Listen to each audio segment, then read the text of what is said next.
All right, the next task for today is to build the intake form. So the great thing is we've already pretty much mapped this whole thing out on day one. So I'll go to those tabs here. So we've already mapped out the intake form itself in a table format on this page.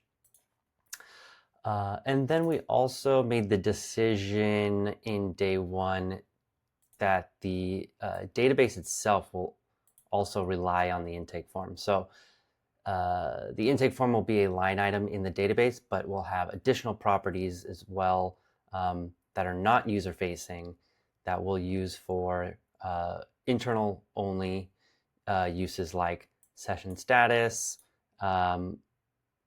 session prep plans, billable hours, invoice details, all that kind of stuff will just live on the same line item as the intake form. So since we have all of this already done, what we can do is just open up a new Notion AI using Claude Opus. And I like to point Claude at those pages first. So you can see here I pointed them at those two pages for reference. It will find those eventually, but it's best if you just tag the pages immediately, so then it loads those immediately into context. I'm then just kind of giving this title here a call out. That way it knows kind of what to look for. And then I'm going to add a few extra things.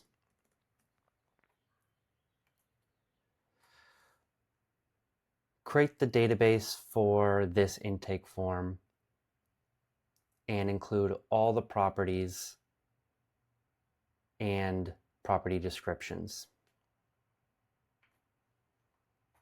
Okay, and then I said create the new database in my project team space, just telling it where to place the database. And then I'm going to go ahead and ship that. This will take about probably 2 to 3 minutes, and then I'll have a fully set up database.